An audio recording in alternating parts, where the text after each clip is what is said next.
Well, I think we'll get started here. Thanks, everybody. Good evening. Thanks for tuning in. I'm Mark Chrisman, Executive Director of Ars Nova Workshop in Philadelphia. On behalf of the Institute of Contemporary Art and Ars Nova Workshop, welcome to tonight's virtual conversation featuring Rhea Combs, Greg Tate, and Professor Milford Graves. Tonight's event is taking place in conjunction with Milford Graves, a mind-body deal, currently up at the ICA in Philadelphia until January 24th. That's this Sunday. Reservations are still available. You can get them online at icaphila.org. Support for the exhibition and tonight's event has been provided by the Pew Center for Arts and Heritage, with additional support from the Andy Warhol Foundation for the Visual Arts and the Joseph Robert Foundation. Captioning is available for this program by clicking on that CC button at the bottom of your computer screen. Despite the fact that the exhibition is closing in just a few days, we still have a number of very special events to look forward to, including a performance from Jason Moran from the galleries this Sunday at 6:30, and as well as another event next Thursday, same time, same place, 6:30, with Susie Ibarra, Will Calhoun, and Professor Graves again as well. So, check our websites and be sure to tune in. Before I hand things over to our amazing guests, I want to encourage everybody to put their comments and their questions in the chat at any time. We'll be collecting them and preparing them for when we open things up for questions. The sooner the better, in fact. So get those questions in.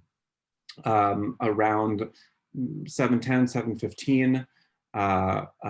Professor Graves will join the conversation between Greg and Rhea. And I'll jump back into the Zoom sometime thereafter to present your questions to the group. So without further ado, let's welcome Rhea Combs and Greg Tate. Rhea is the curator of film and photography at the Smithsonian's National Museum of African American History and Culture. She serves as the head of the museum's Earl W and Amanda Stafford Center of African American Media Arts. She's curated film exhibitions nationally and abroad for the Schomburg Center for Research and Black Culture in New York City, the National Black Programming Consortium, and the Institute for Contemporary Arts in London, to name really just a few. Greg Tate has been a leading voice on contemporary Black music, art, literature, film, and politics since launching his career at the Village Voice in the early 1980s. Through his signature mix of vernacular poetics and cultural criticism, Mr. Tate elucidates how race, gender, and class shape popular culture and why visionary Black aesthetics, philosophies, and politics help define 21st century America. He's also a musician, leading the amazing experimental soul, jazz, hip hop ensemble, Burnt Sugar, the Orchestra Chamber. Please welcome Rhea Combs and Greg Tate. Hey, thanks for having us. My pleasure. I'll see you guys in a little bit. Alrighty. It's great, Greg, it's great to see you. And it's wonderful to be in this conversation with you and Professor Milford Graves. It's a real honor to be able to connect and commune with you on these topics that we both hold so near and dear, that being of Black culture, of Black music, of Black resistance and performance. And so with that in mind, I imagine that we'll have a free-flowing conversation in the spirit of none other than Milford Graves and just sort of Black expressive culture, and really allow ourselves an opportunity to dialogue about many of the things that this profound thinker had sort of set the stage and platform for. So with that in mind, I wanted to start off by showing a video that I hope I can try to show a clip from an opportunity that I was really felt blessed to have with Milford Graves coming to the Smithsonian's National Museum of African American History and Culture in 2018, when we launched the Smithsonian's African American Film Festival. And one of the wonderful experiences that we were able to do there was have the Milford Graves Full Mantis documentary that Jake Mazinski directed along with one of his colleagues. And then we had a live performance by Milford Graves, and it was spectacular. And I feel like I've just highlighted, pulling out a little clip that I think can get us going with a conversation about, you know, sort of the ways in the performance style, about music, the power of the drum. So just a few minutes of this one short little clip, if I can do this correctly. I want you to sit and listen, and I wanted to live a little while, put a little bit of time on the planet, because I know, you know, when I was 25, there's certain things I wanted to do. And I used to be around drummers, and everybody said it's impossible. You need 3 or 4 guys to do that kind of stuff, the coordination. But I want to be around long enough to tell you, if you can persevere and you practice hard, you be serious, and you be dedicated, and you have a reason for what you want to do and why you want to do it, things will manifest. Don't give up. Don't give up. You know, just keep working and keep working and keep working. And one of the keys to why I was able to go beyond polyrhythm and polymeter drum was to play poly characters. So I like the character of the drum, you see? So, I know some people call, you know, jazz, avant-garde, bebop, blues, all that, but that doesn't mean anything, man. You know, it's all one big thing.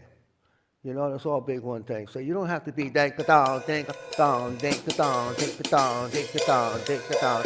You know, da-di-da, do-di-da, di-da, da-di-da, da-di-da, da-di-da-da. You can do it right here. Ba-di-da, da-di-da, da-di. And you don't have to, you know, be, you know, big power guy, you know.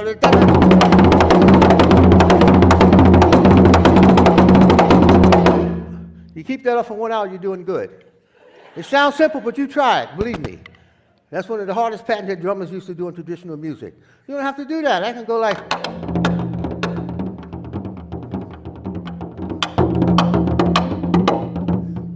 And with some tone, you see? So, I never met Mongo, but I know the whole thing of Mongo. And one of the famous tunes he made, a lot of us know, Afro Blue. But I wouldn't sing Afro Blue like a recording tune. To me, to sing Afro Blue has something deeper. Yeah, yeah, oh yeah. Oh,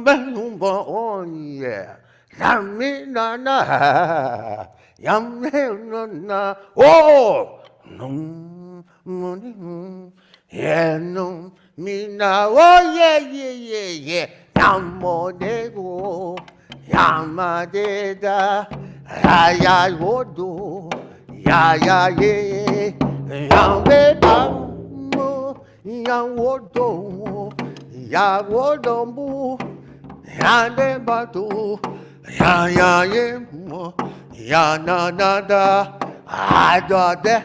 Did I make up?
Oh, yeah, ma, no, no, no, no. La, la, yeah, ba, ba, bo.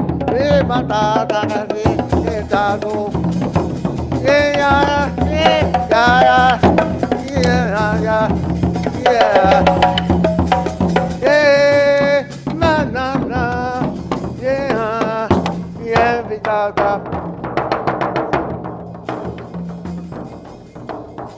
Whoop, whoop, matata, mena, mena, wokotota, mana. Malulu muha. I don't know. I don't know. Ma, mini. Okay, I hope.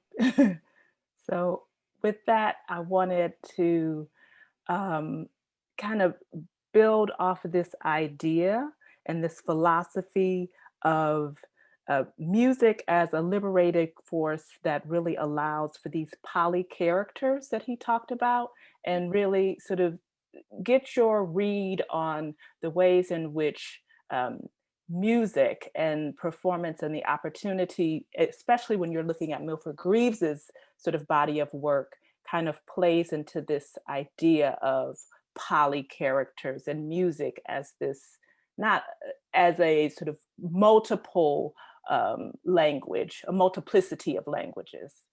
Right. Well, I was thinking, the exhibition could have easily been called the mind, body, spirit deal, and I want to spend a certain amount of time just talking about just the centrality, the importance of spirit work within the African and what we would call the African American tradition, particularly as it begins to emerge in very public and formal ways after the Civil War, because that's when the blues emerges, and not as a market-driven form, but actually as this meditative form where African Americans, as both an audience and as practitioners, really create this zone of privacy for themselves to let their minds completely express all the things that cannot be said,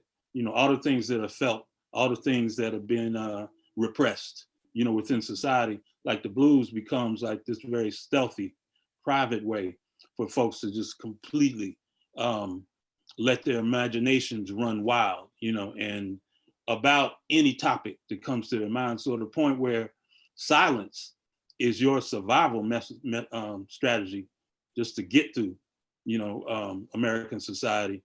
Folks have created this inner space for, all the clamor and the cacophony and the creativity, and the philosophy, the thought that doesn't exist elsewhere. And, of course, and what it allows for is for you to be the person in command of that expression, as an individual. You don't have to go, seek approval from anybody, not from white folks, not from Black folks, you know what I mean? Like, it becomes this very, so that, W.C. Handy, was the first person to really commercialize the blues, but he talks about this inspiration he got. I think it was around 1903. He was at a bus depot in Mississippi, and he said he was half asleep, and this brother, had this guitar, was making this weird, haunting music. He said, with the slide, and that brother was just playing for himself, but it was like it changed Handy's life. I mean, it gave Handy an economic life. He started publishing companies and record companies, just behind, that very pivotal, experience, hearing this music, and so it sets the stage for all this dynamic individuality you see just coming through the culture in the 20th century. Just the way in which, we expect, people who have distinction in the culture to have their own sound, to have their own identity. You know what I mean? And it doesn't necessarily, and it's not just in music, it's in everything. It's on the dance floor, you know what I mean? It's in how you cook, you know what I mean? And so what you begin to see by the time you arrive at, so-called bebop revolution in the 40s is musicians who are making a break with the commerce-driven form of the music, which is swing. You know what I mean? Sustained many a musician, through the Great Depression. You know what I mean? As well as providing a certain kind of place for certain kind of safety. You know what I mean? Away from the kind of violence that was visited on the average, Black working person. You know what I mean? But when you get to what Monk and Bird and Diz are doing in Minton's, I mean, again, they're creating that for themselves. They have a vision and they're liberating the music. Kenny Clark, critical, and so that moment is also one as is a constant in the music where the drummers are leading the change in the form. They're expanding the terrain, the possibilities. So something like from a certain kind of Western perspective, Bird is great because he can improvise in all 12 keys and play all this advanced harmony, but that's a rhythmic language. That's a polyrhythmic language. That's a language of polyrhythmic characters. Dun dun bum bum bum bum bum dun dun dun dun dun dun. You know what I mean? So they're using everything in the instrument is a drum. We saw James Brown, is one manifestation of that idea. But what Bird and Diz and Monk and Mingus and Max and Kluk and all them were doing, same thing. You know what I mean? So and Greg, you would say that all of this kind of is a manifestation of spirit work? Oh yeah, no, without question. You know what I mean? I mean, to reanimate the dead. You know what I mean? Like, so there's that complementarity that's going on between when you in this tradition, when you are most expressed in terms of like your internal energies, you also communicate that, to the audiences that you speak to, because it's like you're a vessel, you're an embodiment of this spirit and this energy. And it's also, and this completely relates to Professor Graves' work, where, he represents, just one of the most phenomenal examples of how in Black expressive culture, you're not dealing with this Western separation, or compartmentalization of what we would call spirit work and then material life, right? So I mean, he and it speaks to as well in that particular moment in the 60s, like so many musicians realized, whether they were working in the popular sphere, you know what I mean, or within what we call what people call free jazz, I call it freedom swing, you know what I mean? But whether you're working in the market or completely out of the desire to like expand the terrain for this expressive improvisational tradition, like music, a lot of people we think about from there were spiritual seekers. Where you talking about the Beatles or Marvin Gaye, Jimi Hendrix and Sly Stone. I mean, in a way, what you're sort of implying is like sort of what, and something I see in Professor Graves' work is sort of what is the purpose for, sort of creating this music, making it sort of purpose-driven work that has a significant, a meaning that is really about, as you said, sort of a safe space, a sacred space, a spiritual communing. Yeah, and I mean, and of course, Sun Ra is an important, foundation in terms of that. In terms of these people that start coming through the 60s, but they're speakers, seekers, spiritual seekers. John Coltrane, he wasn't just listening to the music of Ravi Shankar, for the proficiency of it and just the musical aesthetic of it. But he was also reading the Bhagavad Gita. You know what I mean? He was reading the Quran. You know what I mean? Like he was looking to make manifest in sound, this desire to know God through music, as he verbally kind of gives you in the text he wrote for Love Supreme. But so many musicians, that time was just one where, in particular, where because the whole notion of authority from God,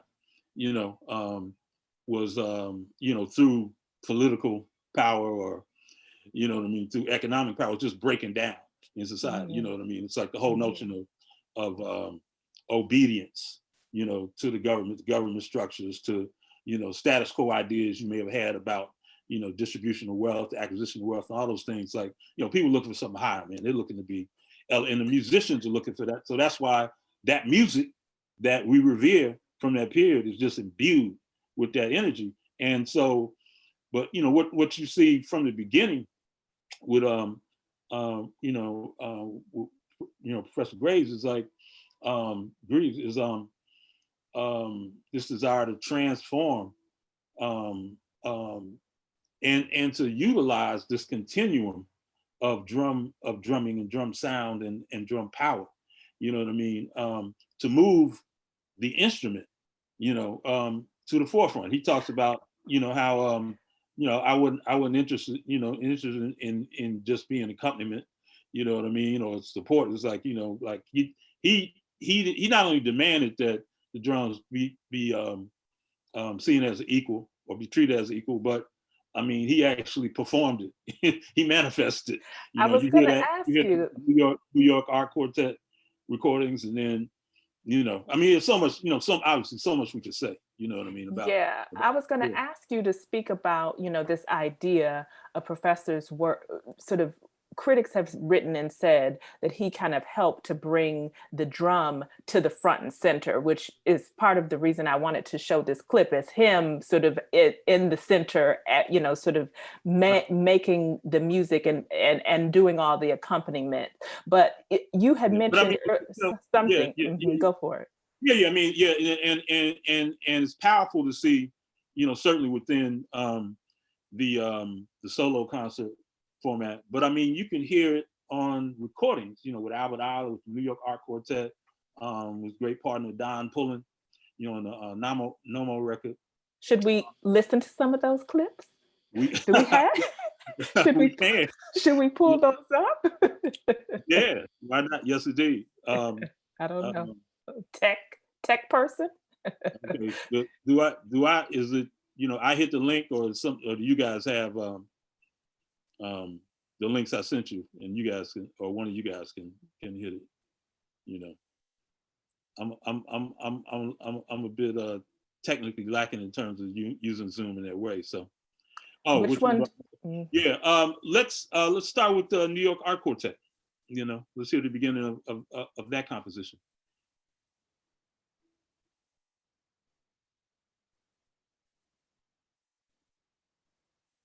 And can you cue it up for us, Greg, as they get that going, or at least give us some context for some of the people who may be less familiar with what it is we might experience. Okay. I'm just trying to find my page with the with my links.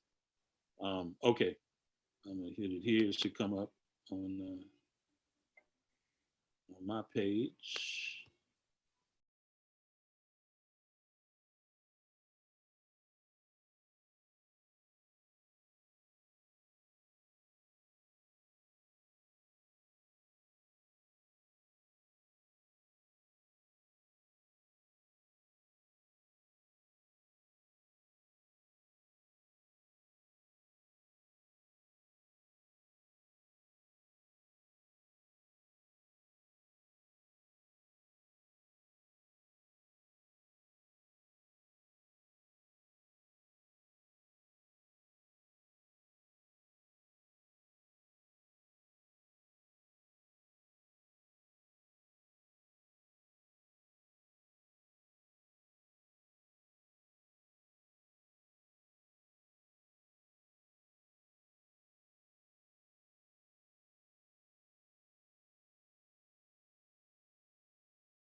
So Greg, who is Yeah. who else is performing here, and what are you, this was a quartet that Yeah, from '64. So it's the great trombonist Roswell Rudd, the great saxophonist John Shakai, and Louis Worrell is the bassist there. But you see that in the visual. Well, yeah, I mean, but also in the music, you know, you hear the way you know, the drums are functioning as a front line at the figure, and again completely expressed based on the interactive creativity of you know, Professor Graves, you know, and so that, you know, when the band goes into their unison form, you know, it becomes like, to me, like a freedom swing idea of a marching band. You know what I mean? Except it's one where the drummer's not confined to keeping the time, but, you know, to improvisations, which just completely open up the capacity of the music to use that, you know, that percussive force, you know, but in a very, very freewheeling and ingenious and imaginative way. You know, and there's so, you know, we also have there's a duo recording that Professor Graves and great pianist Don Pullen made called NOMMO, you know, and it's very significant that it has that title, because that's drawn from Dogon mythology, you know, which has since become very central to the way we think about, you know, this whole notion of a Black futurism, right? You know, because they are people who believe they were visited by folks from the Sirius star system, you know, who are half amphibious, half humanoid, you know what I mean? And then they imparted great wisdom to them, right? So, but in particular, I love the of this recording because you get and I would and Derek, I'd actually go back to the beginning on this because here you get a sense of the way that generation of drummers, of which he's a part, which includes, you know, Elvin Jones and Tony Williams and Sonny Murray and Beaver Harris and Andrew Cyril, you know, they start doing what Bird and Diz had done in terms of their musical conception, in terms of thinking about where you stand, or you have the capacity, you know, based on your instrumental proficiency, to make your instrument have the power and impact of a symphony. So Bird, you know, brought us that, Diz brought us that, you know, just the sonic force, the percussive force that they brought, you know, as individuals into the music, you know, was a very much coming from an orchestral conception, you know, and so, that just doesn't mean the maximal thing you can play, but, you know, the expansion of your palette, you know what I mean, in terms of bringing the spirit work, you know what I mean? So absolutely, I like yeah, just a couple, you know, just a couple of opening minutes of NOMMO. Let's have it. Yeah.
Say it is, you know.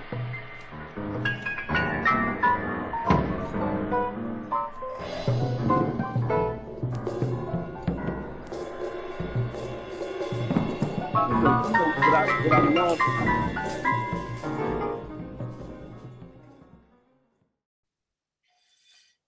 Okay. I mean, what I love about what's happening in that duologue, right, is that there's a conversation that's going on, of course, between those two musicians, but you can also hear like both of them having a conversation with themselves on their instruments. Don Pullen is doing his own call and response, you know, with this kind of, you know, again, we're talking about, you know, again, these poly characters, you know what I mean? That's what that generation of musicians were doing. I mean, it's such a, there's a quality of inevitability to them emerging, you know, after, you know, the work that had been done by the, you know, so-called bebop generation. Okay, that's what you mean. Because they, you know, they were constantly expanding. You know what I mean? Mac certainly, because he really got to live through eras. You know, he got to be part of about 3, 4, 5 eras. You know, of the music as a vital force. But you know, but Greg, with this question around, I like this idea that you're bringing in terms of sort of these call and response conversations that happen internally, which it seems like that goes back to your original idea about sort of how the silence is in a way a sort of sacred way of creating the music. So there's a certain kind of solitude and internal discussion that's taking place. But at the same time, there is this that internal conversation is having a vibratory experience that allows you to have maybe even a transcendent conversation with the other person you're playing with, that they are hearing it, even if you're not necessarily you're speaking to, or, you know, they're hearing it, even if you're not necessarily speaking to them. It's sort of, you're speaking with them or something. There seems to be a multiplicity of conversations that are taking place that, as you mentioned, which seems so consistent with these questions around time and how time is either, you know, challenged, morphed, mutated in some instances. And this NOMMO seems to be a wonderful example of all of these ideas, like a perfect distillation of these ideas. I think that by the time you get to the 60s, the drummers in particular recognize what they're dealing with, what the possibility is, you know what I mean, to just completely expand this notion of what, you know, Black improvised music could be and could do, and how it could connect to things that maybe were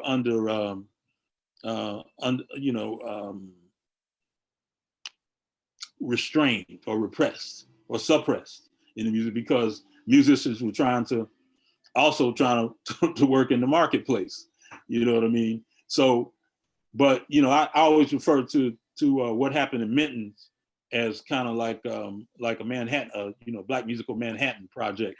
You know, you took the most advanced thinkers, you know, around physics and engineering, you know, except they were working within music and not trying to, you know, unleash genocide on the world, you know. But same thing, there's a drive, you know, and it's like they were doing lab work down there in the basement of Minton's. They had worked out certain things theoretically at Mary Lou Williams' apartment, and then at Minton's, man, they just put theory into practice, like every night. And doing a recording band. So again, you, as I said with the blues, you have these discrete moment where the market ain't in the room. You know what I mean? It's just pure Black creativity and innovation. And so, and you know, at the time that they're playing this music live, except for John Coltrane, who had an exceptional, he'd already established a kind of foothold in the marketplace to experiment in public, with Monk and Miles, and then with his own bands and so forth. But, I mean, a lot of times, they were playing in galleries, you know what I mean? They weren't even playing in the clubs, man. They're playing in lofts, you know what I mean? So this again, maybe this third great, kind of laboratory moment, which gets to, just to again, kind of bring Professor Graves' work into focus. I was thinking about how, it's like the great French filmmaker, Francois Truffaut, he said all cinema is a product of what he called research and spectacle, right?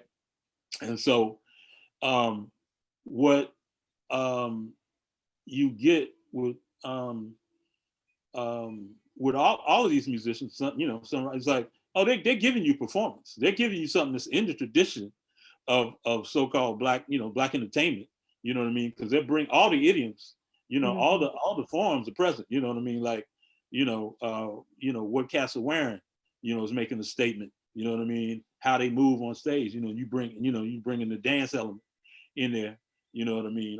It's like somebody asked Miles once, like, what do you look for most of the musicians? He said, carriage, right? You know what I mean? That whole thing, he said, he said, I can tell by the way the cast is standing, holding their instrument, whether they can play or not. So, I mean, all that's it's like, even before you hear a lick, you look at, Professor Graves, behind those drums, he means serious business, you know what I mean? But he's also bringing this multidimensionality into it. And as we know, it's completely, he's making this like life art connection so manifest in so many ways, in such an African way, where, like, well, of course, if he was in, particularly like 12th, 13th, 14th century, Africa, right? The person who was dealing with horticultural healing, and the person who was initiating the rituals for trance vision and expansion of consciousness, and the person who was like, the most adept, on the, in terms of movement, you know what I mean, would all be, that would all be like a certain sect of people, you know what I mean, and there would be no compartmentalization, so-called secular, so-called spiritual. I mean, that's if you, it's like, it's just amazing that we have a person in the 20th, 21st century who's able to bring that back home, for us to see that, like, there's no limits on what, how engaged this person who started as a musician can be in terms of their practice of medicine. I mean, right? This is what I find so fascinating, is that, you have someone who is clearly proficient and adept and grounded in, all of these traditions, and they're able to see these connections and in ways that many people, like you were saying, would want to compartmentalize. But in fact, it is so, I remember when I first saw and met Professor, I was in Rotterdam. We were in Rotterdam, and he was performing.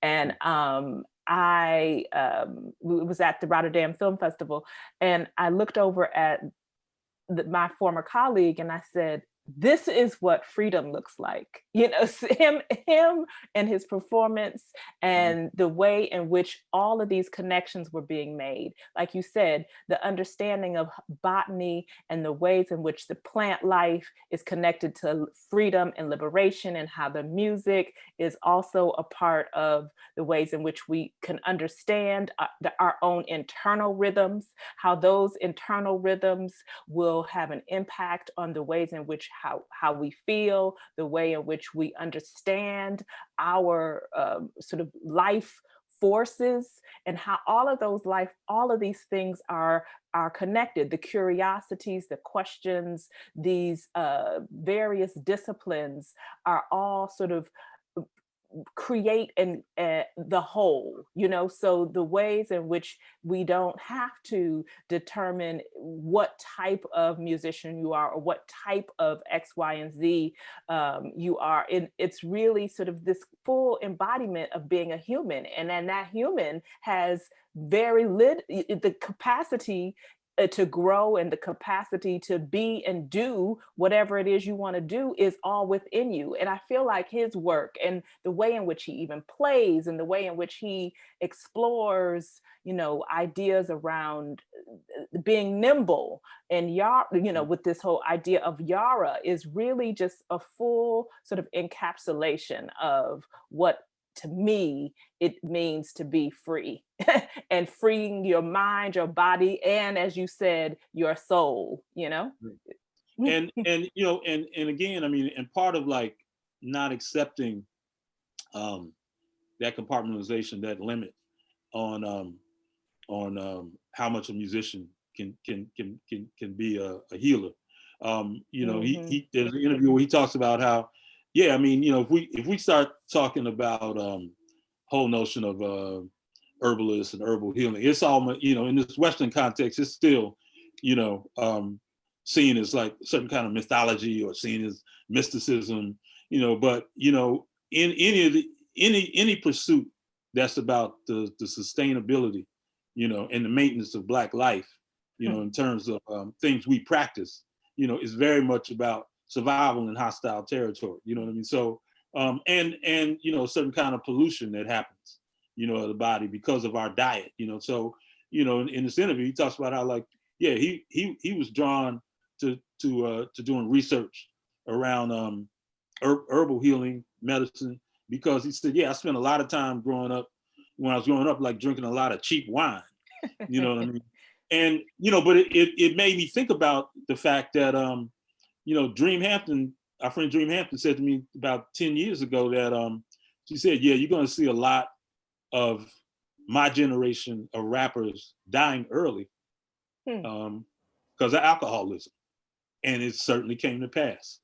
You know what I mean? So, but how would you then describe this idea that I've read, the professor has mentioned about, sort of stress and as this, and maybe as this sort of form of stress and the connection with resilience, and how then even through these stressors, beautiful music can be made? Well, I mean, let's kind of stay for a minute in the medical zone, particularly because you brought up the word stress, right? Yep. Because when we're looking at and all these this exponential number of Black COVID deaths in America, we're talking about pre-existing conditions, and some of us say, well, the pre-existing condition is really racism, but that's almost like too broad a way of talking about something very medically specific, which is they know that the reason there's so much hypertension and diabetes in the Black community is because we overproduce when we're stressed. Man, it's like I'm blanking on the chemical, but I mean, but it's directly related, just to the prevalence of that. Thank you, cortisol. Yeah, cortisol. I was going to say cortisone, but I was like, that isn't right. Yes, cortisol. Yeah, I know, right? I was thinking the same time, right? But the whole thing is what happens, it's part of what's generated during our any human's kind of fight or flight reflex, right? And so, and you overproduce it to help the body maintain just a certain kind of resistance. To that, but the whole thing with us is the moment never passes, right? So we stay in that elevated production of cortisol, right? And in turn, it leads to those conditions. So you have to have like you know, we know that they're of course, you know, chemically related,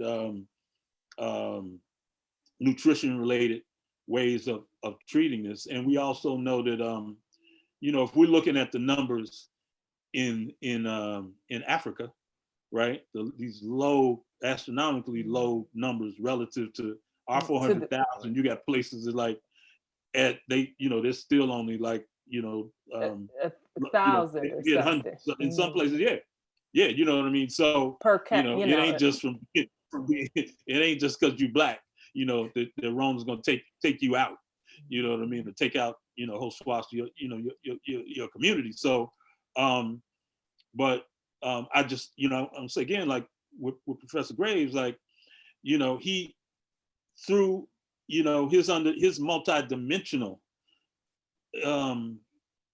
placement of him, understanding of himself, you know, as a multi-dimensional being, as a thinking being, as somebody who's scientifically curious, who also has connection, you know, to this ritual continuum of music as medicine. You know what I mean? He arrives at these places where he's studying, you know, heart rates, and he's relating them to, you know, the way performers, you know, particularly in the Black tradition, you know, where everything is a drum, you know, where everybody's moving kind of independently inside of time, like off the grid, off, you know, out, you know, beyond the metronome. You know, exactly. And, you know, and with that, I think that's a perfect way to introduce Professor Graves into this conversation. We're talking about science and being off the metronome and beyond the metronome, beyond category. This is a wonderful way to bring in the esteemed professor and welcome you. If we could, I just would like to, I'd like to just show a few minutes of the clips from the documentary he made with David Murray. You know what I mean? Because we were talking about Yara. Yes. You know, and it's a beautiful sample of him, you know, embodying all of these things. And performing that practice. Yeah. Is that fine with you, Professor? Yes, it is.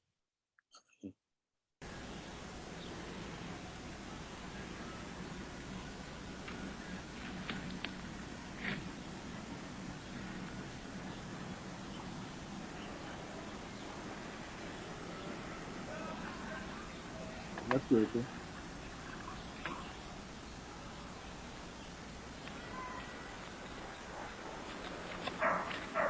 As long as I'm living, as long as I'm alive, as long as I'm in this environment, there's certain things that not only myself, but everyone should do to be able to survive. I find that it's very important for me to understand the idea of martial art.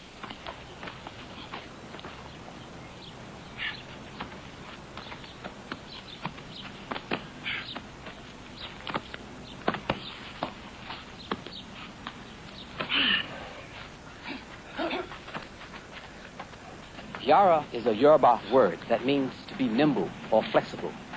Actually, it's spontaneous, improvised, and it's reacting according to that particular situation.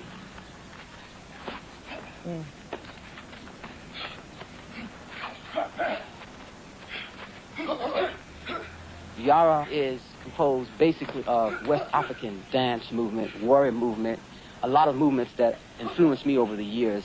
And to me, it was only natural just to flow into this type of movement since it was part of my culture and lifestyle.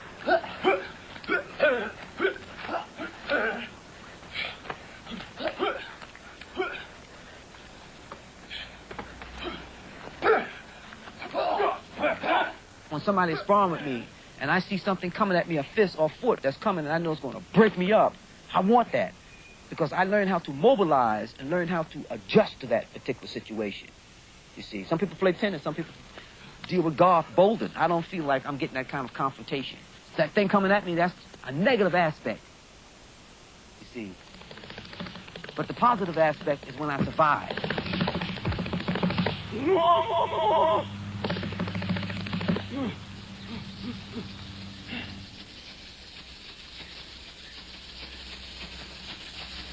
What has always been said that took place in America with slaves from Africa are being transported into North America USA was that we lost the language. And being more specific in terms of the music, that the reason, especially when it comes to drummers, that over here we play, or that is musicians who are attempting to play like African drum instruments, they say, well, you play the rhythm, but you don't have the languages there. You got the rhythm, but the tone is not there. It's about the tone, and they say, well, your tone is not there because your language is missing. Well, when you was playing your saxophone just now, you see what it was? I didn't care if it was Yoruba, it was Hausa, it was Shante, it was Ga, whatever else. It was certain kind of impressions setting up because of your experience. You see, I don't care if it was a brother from Ghana, Nigeria, Mali, or Senegal, or whatever. There's certain kind of experiences that I felt that they went through, they are going through now, and they will continue to go through, and they have experienced the same thing you have experienced because of the culture and because of certain kind of conditions that's put on us. You see, and you have experienced that, but you don't have to tell me the word in that language. You see, it's part of you. It's become part of your lifestyle. So, I mean, the language was right there. I'm just saying when you was playing, and I'll tell you why. I know it was there. It's like you lied on your past and just go ahead and play. Exactly. Yeah, it's all in there. And what I was saying, we was functioning on the same level that the music always functioned on in the traditional manner. It was about our life experiences. It's about what is happening out here in life. It's stated today that a large percentage of black people have hypertension. We can stop it. And like, yeah, but it's you know, that documentary is up on YouTube. So many gems in there. You know, so it's really vital, that distinction, you know, between the way the culture manifests here and the way it, you know, it codified itself in Africa. Yeah, but as you said, this is a perfect segue to hear from the esteemed professor. And I guess I would just sort of, as with that clip and what we've been discussing, something that came to my mind was that it just sort of feels like the music is an extension of, you know, I don't know, your DNA. It is a way in which we communicate. It's a language, but that language is made up of the past, the present, the future. And it seems like your whole, the way in which you have chosen to practice your life's work is that you're able to take pieces and elements from so many different components.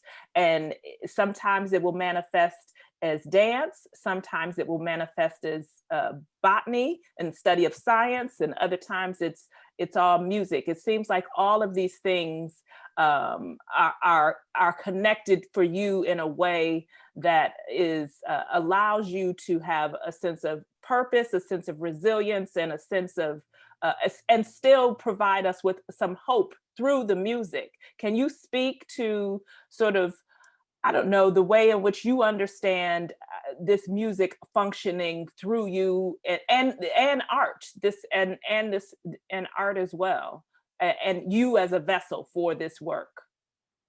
Well, I'll try to put several things together and hope it makes some sense.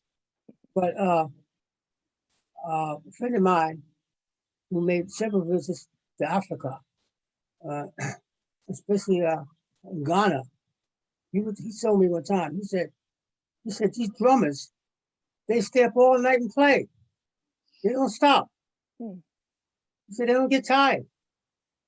He said that the only way he was able to do that is they had bags and bags of cola nuts. Cola nuts. And they was eating these cola nuts, and it kept them up all night. Because they knew the importance of being able to hear sound to stimulate their body when everything else is quiet, when you don't have a lot of negatives going on. While the Africans who had a chance to say, let's do what we do before we was colonized, they say now we can follow tradition. But when they would wake up, there's no longer following tradition. You had to do what the colonizer told you to do. So you did that to survive. And you start losing connection between nature and your everyday spiritual activities. See, and I always think about the root meaning of spirit, breathe, breath. They understood the meaning of breath. They understood the meaning of playing a rhythm or singing a sound or developing language that would cause you to breathe a different kind of way. Because without our eardrums, we can't hear anything. You know, it's the wind in the ear that's creating music. So they made that connection. And but we were always told in the Nicholas, you can't do that. And that was just a poor understanding between the Western colonizers in there that told them, you have to do it this way. You have to have some determined arithmetic. Everything has to be linear, which has no relationship to how the human body vibrates. It has no connection between the different atmospheric circulation of how wind and air moves throughout. The African understood this. So we always did these things, not to please ourselves, but to be able to be accepted. So there was a time when, you know, the whole so-called, at least when I got involved, in the early 60s, when, you know, it was like all these liberation movements going on, countries saying, look, we want to be free. We want our independence. Western man, stop telling us what to do and how to do it. And every time we did something, and it made us feel so relieved, man. And like we was gaining some sort of insight in who we are and how to be able to prepare better for our own future. We were torn down. And so I said, you know, I'm not going to follow these rules no more. Because you guys, and then what's a lot is, you know, we could talk about things. Well, we should be able to talk about these without what we call a black or white racist, man.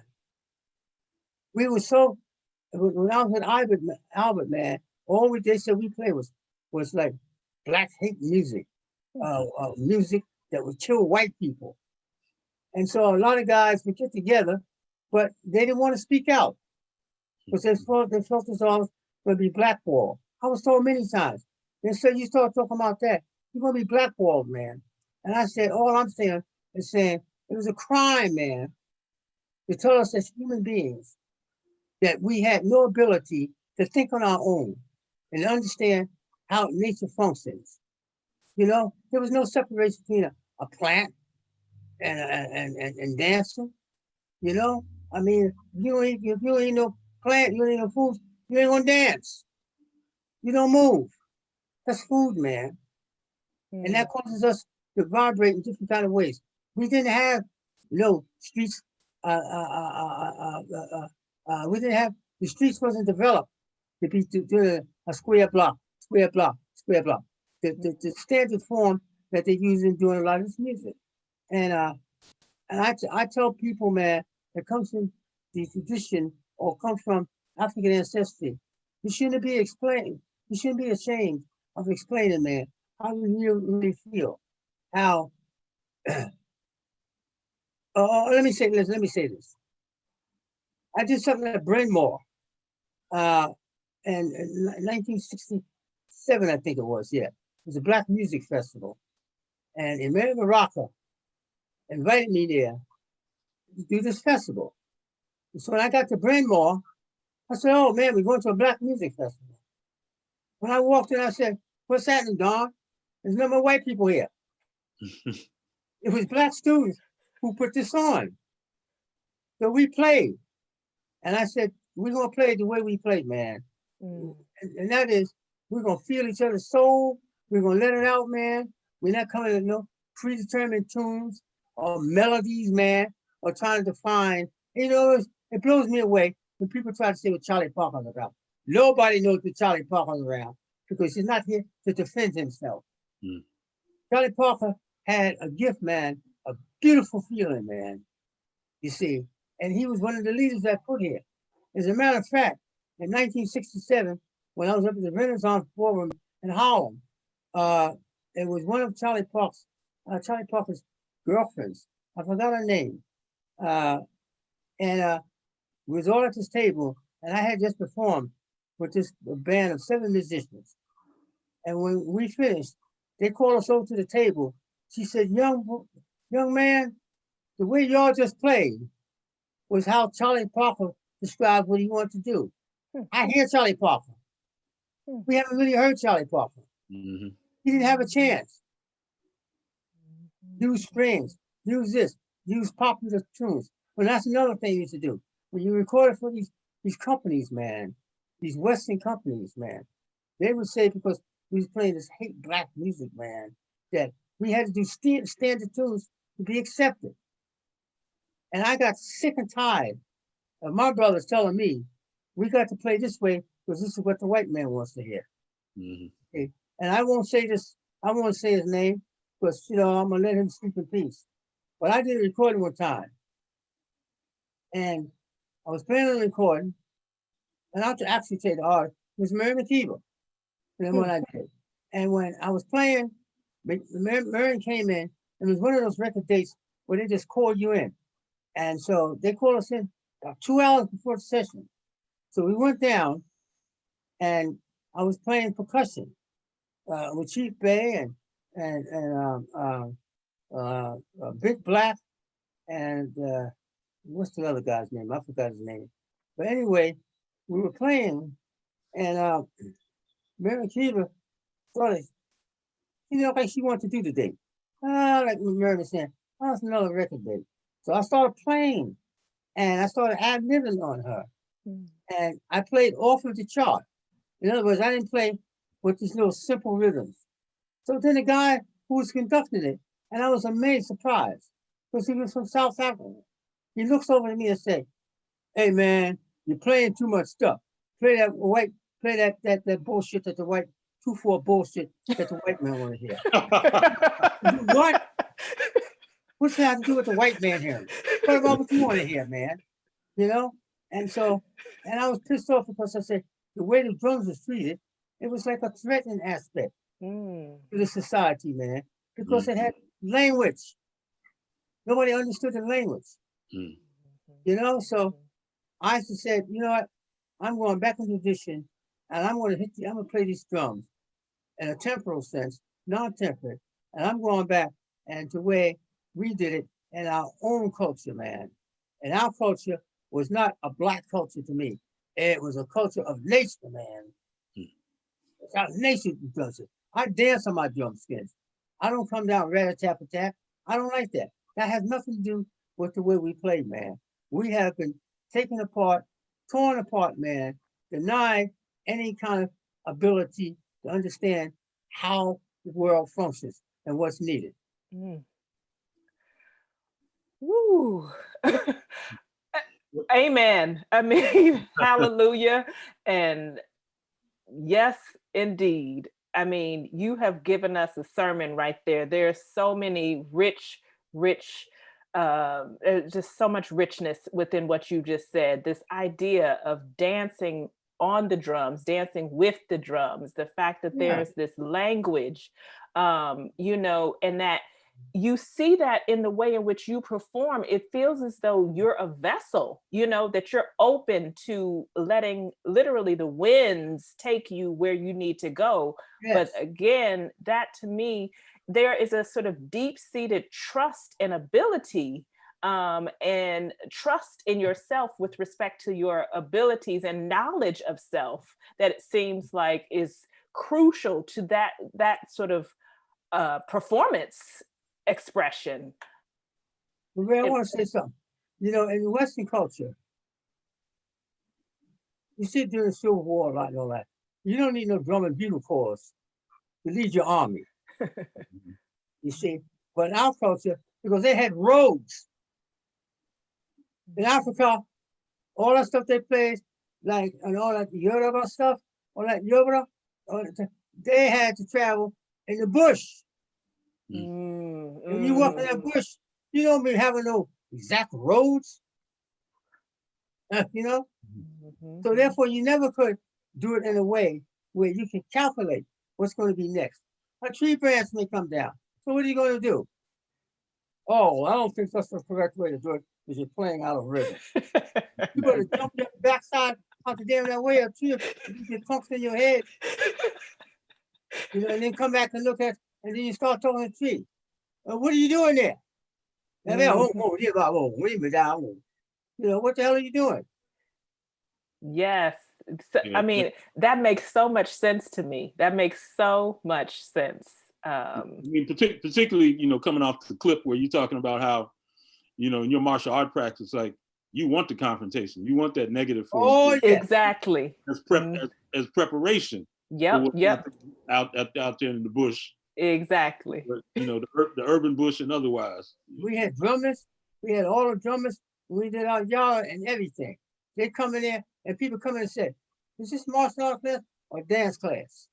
I said, "Get on that floor and you'll find out what it is." Get on the floor.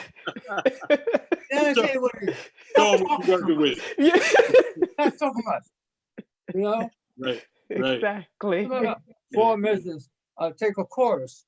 And so all of this here, like to see it like that. You know? And I have, you know, listen, I have to express myself and as an educator to all people right now. But I've had some experiences that told me something. The recording date I did with Don Pullen and Anderson Real. You guys played beautiful, man. And Kenny Clark, when we found out Kenny Clark would do it with us, because Andrew set that up. I said, Kenny Clark, man, my respect for Kenny Clark was so high. But we had each, like in the beginning, you know, chorus 8 measures, you know, we had a whole thing to do, like a drum statement. So I was playing this drum statement, and then Andrew looked at Kenny and said, "Hey Kenny, you're supposed to come in now." And Kenny looked at me and said, "I don't know where his one beat is." And I said, "Wow." It shook me because he didn't play over the ball line. Max didn't do like that there. Elvin didn't do it. All those guys, but Roy is still alive, and I'm always asking his nephew, does Roy still remember me, man? Because Philly, all those guys gave me high praise when they saw me. You know, nobody talks about this here. And Elvin just came over to me, and Coltrane heard me by accident because he thought Albert was Pharoah Saunders playing, and he came in, and Elvin ran in, grabbed a seat, sat right in front of my drums. I said, "Elvin's sitting right in front of my drums." He made me play my butt off. I said, "I'm entertaining Elvin." Elvin threw them legs out, man. When I finished, he came on over, man. I said, "Wow." And after that, every time I see Elvin, man, or especially Max, I would see Max. Max said, "You know what, man? You're doing something different. When can we get together?" And I wanted to tell those guys what that meant to me. It meant, well, man, I know. No, I was just gonna say, like, I know Albert Aller, you know, trained when he heard him. He said, "This is the sound I've been hearing in my head." Oh, you know, yeah. Well, they heard us, you know, and but see, Albert, the problem with the thing with Albert is, I tell people, you didn't really hear Albert, man. You know, now Albert played that for commercial reasons, man, to get an identifying melody. When Albert was over my house, somebody did the back arts, I said, "My gracious, man." People didn't realize how Albert played. Wow. Yeah. I mean, not even hearing in the real Albert either. Man, well, Archie Shepp has this great story about the first time he heard him, man. It was at the old Jazz Gallery, you know, stage is at one end, bars at the back. He's back there with Mary Baraka and A.B. Spelling, all these cats, and they're just talking after Archie set. And then said they hear the sound and everybody thinks a bomb has gone off in the room. Oh, no. That guy had him and his dog, him and his brother Don. Yeah. They had short legs, but big chest, man. They had these guys. Albert, you had 15-piece band, and all you can do is hear Albert. Well, I'd like you to talk about how your musical experiences and practice led you to your medical practice. Oh, Well, I was one of them guys, man, that, the housing projects on the street corner. And we were winos, man. Hmm. We drank the cheapest wine you can find. It was a Shadow Mountain, man. And that's stuff you're not supposed to put in your body. Hmm. And I'll tell you how bad it was. Some of my buddies started dying at cirrhosis of the liver. And I was in such a bad abdominal stress, man. I mean, everything was completely messed up. And so I went to the local doctor. He said, you know what? You're going to die, man, if you don't stop drinking.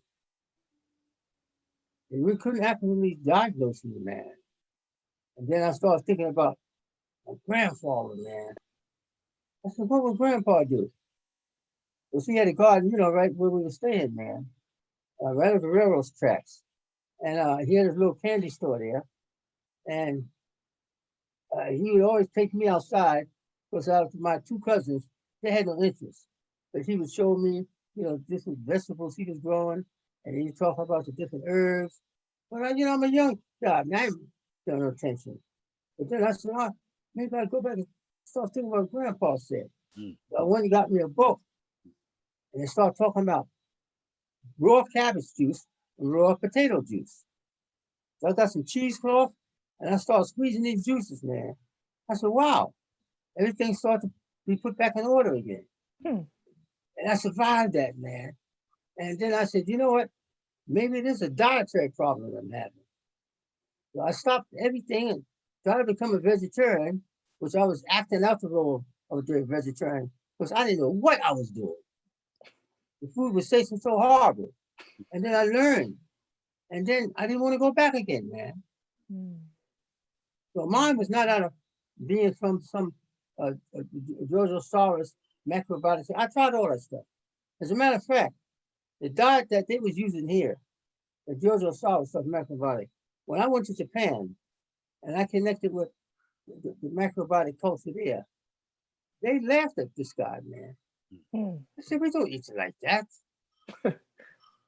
That's American style, So I started changing up and I made myself, put myself back together. And I said, that's it. So mine was out of a serious situation. I wouldn't have made it, man. Yeah. But in terms of the work you started doing around the heart, and that's connection to your drum practice, your drum knowledge. I'm real curious about how what inspired you to pursue that in terms of science and healing. Yeah, well, what happened was right after we left DC, came back home. The next day I had to go to the hospital. George Wow. They drove back, and so much the demon was building in me, and they took me to the hospital, and I had water all in my lungs and everything. I said, "What is this going on?" So I stayed in there for 3 weeks. They came back with a diagnosis. They said you have amyloid cardiopathy of the heart. So what is that? It simply means that my heart was getting very weak. My valves was closing up and they couldn't hardly pump no more. So I went on this medication for a little bit because there's no cure. I was able to get on this medicine. At first, it was extremely difficult. It's because it costs $260,000 a year for a year's prescription. And that was out. So the cardiologists, they worked it out and they got it to me and I was able to afford it. And so, but they gave me the 6 months, that passed by. Then they tried to change it around and say, well, we really don't know, but I'm an oddball case. It lasts this long. So when they started telling me there was no cure, I said, well, this is deep. Here I am doing all this research in the heart, and I get infected with an incurable heart disease. So anyway, I said, the only way I'm going to do this here is I have to go into some deep research, and I'm going to have to find a cure on my own. And I sit back and say, you know what? Maybe some higher powers are telling me, hey, buddy, if you want to know about the heart, now you're going to really have to get serious. Because I seen some of my friends go like that, and it really affected me. No cure. Some people get, they get pacemakers and all that. Mine is worse than a pacemaker. It's not about a transplant. The heart just gets to the point where it can't even operate no more. It gets so weak. So I'm going to mention this name now, and I have to take this medication, which was given to me a little earlier today. It's a chemical that goes through the vessels underneath my armpit. It helps to fortify the heart to last a little longer. Okay. So I'm in that kind of stage right now. So that's what it is. In other words, I'm hanging on, but it seems like something's keeping me around. Keep doing my research. You got that indomitable spirit, though, man. Yeah, exactly. It's the spirit, and it's the I'm determined to lick this thing here because I've done some things before that were supposed to be incurable. That's giving me hope, So I said, well, all my research is going to have to be done on me now. I'm the person, not an outside person. So that's what led me into that.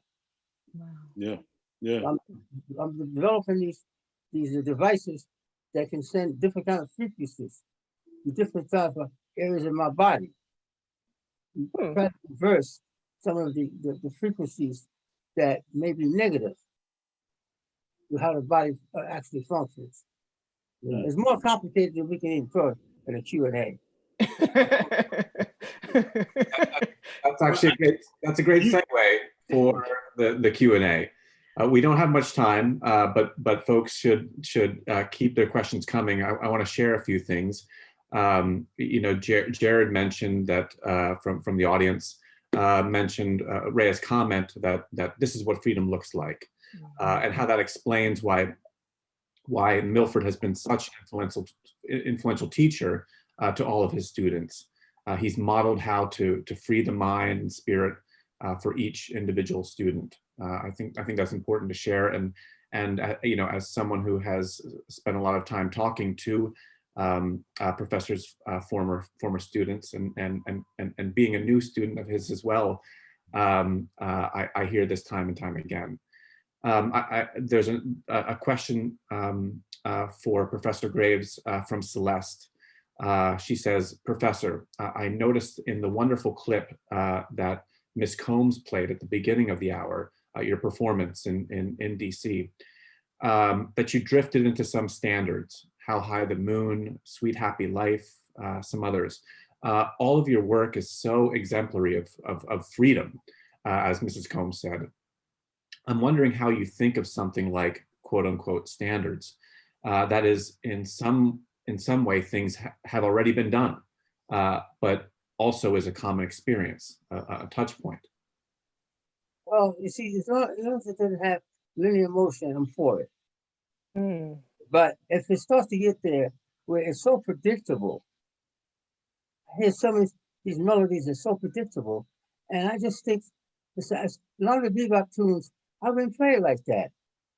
I would stretch it out and let it flow a little bit more. Just let it flow a little more.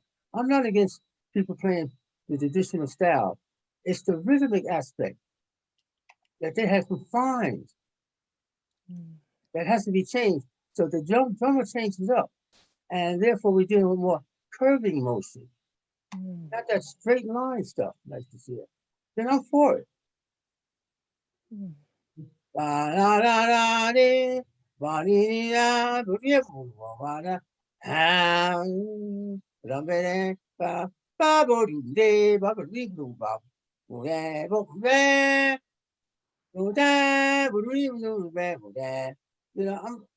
That doesn't bother me. But I just don't want to constantly hear I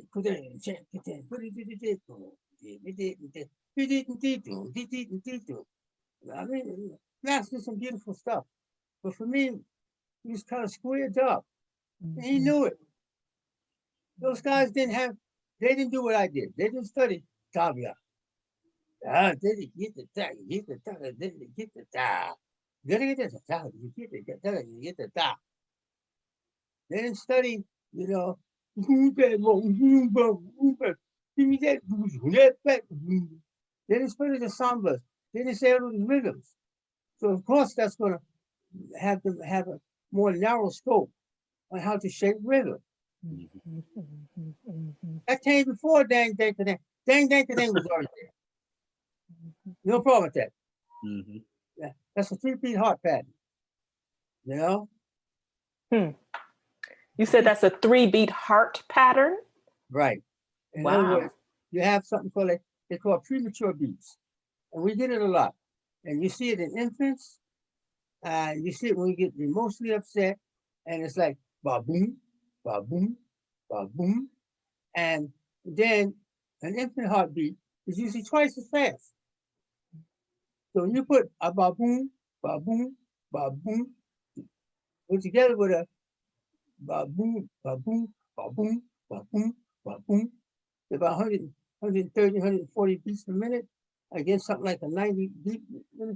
If you combine those two together, they got ba boom, ba boom, ba boom.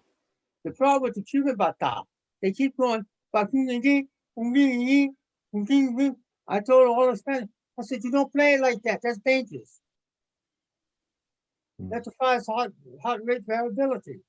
Everybody does that. So I've been trying to team the medical guys with the traditional players to say that is an emotional beat.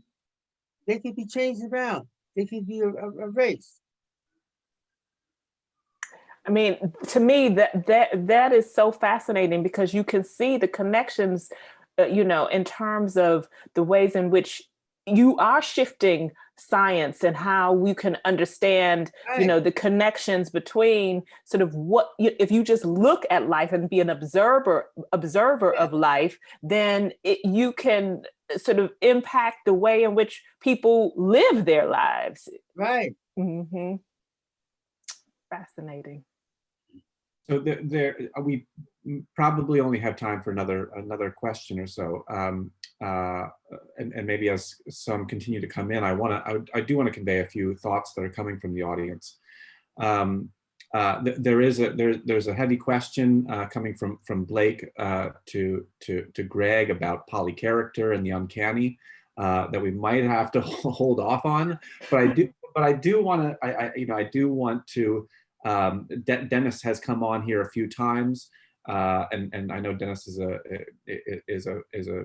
friend of Professor's, and he always shares how Max Roach said to him once that Milford is uncanny. He also shares that Professor's music transcends the politics of aesthetics of the marketplace, which I think is very important. You know, as we see all of these images of Milford through the years, you know, we think of someone doing amazing work without commercial interests. Someone just presented a question to Professor. In the late 60s, early 70s, what was it about your performances that kept your music still relevant and popular with Black audiences, while most of the so-called avant-garde musicians failed to captivate Black audiences? Soul, baby, soul. Soul, baby, soul. I ain't for no Black folk. I played too long. That easy. Backbeat calypso, you know? Oh, no. I played with steel bands. I played the stuff, man. When I came to jazz, I said, what's wrong with you guys? Don't you guys know how to play stuff from Brazil, from Haiti, you know? And I seen all this missing. I said, you guys got to get down. You got to study your culture, man. This is how we play as a trap drummer. You guys are playing, you got them 1850 marching band. Come on, man. But they play good. That's what I'm trying to say. They play good. I love these guys. But man, come on, loosen up a little bit. Bring us back to the forefront.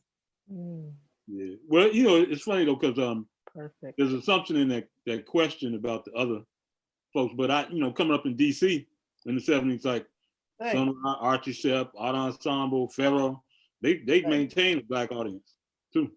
But Right. I remember coming to your house out in Queens, man, and Oh, you were doing, you gave us a total work. You know, there was a ritual theater dance aspect, you know, you performed and you lectured, and it was all the, you know, mostly folks from the community, man. But this music that was considered so bizarre and so abstract, you made it seem like it was as accessible and relatable as anything on the top 40 to the community, man. So I was very yeah, they had no problem with the community. Yeah. They loved it. Yep. I mean, that's what to me makes it seem it's such liberatory work to me, because there is this deep rooted, soul connection to the community. It's like you never left the community. You are living in your grandfather's or your ancestral home, Yeah, and your grandma's home, and you brought the community in, and I feel like that is another sort of important key component, is that Right. part of the reason it works is because the community is still so much a part of the music and the rhythm yes. that you get. Yes. Brilliant. I think we got to leave it there. Okay. All right. Thank you. Leave it with the love and the community and liberation, music and soul. Thank you. Thank you. Amen. And you know, to keep on keeping on, Professor. Yes, keep on. All right. Thank you. Take a licking and keep on ticking. I will. Thank you so much. This is wonderful. Greg, thank you for all of your wonderful insights as always. Professor, it's been an honor, and I feel truly blessed to have you in my life and have had the opportunity to work with you, to have you at the museum perform. And it's wonderful to see you, and I wish you continued wellness. Thank you. Thank you. Mark, thank you so much. Thank you, guys. Thank you, Greg. Thank you, Rhea. Thank you, Professor. On behalf of the ICA and Ars Nova, and I just want to share that there's so much love still pouring in from our audiences for all three of you. That's a wrap. Thanks a lot. Have a good night. We'll see you next time. Professor will be back on Sunday and next Thursday. Ciao. Beautiful. Have a good one. Yeah. Peace. Peace.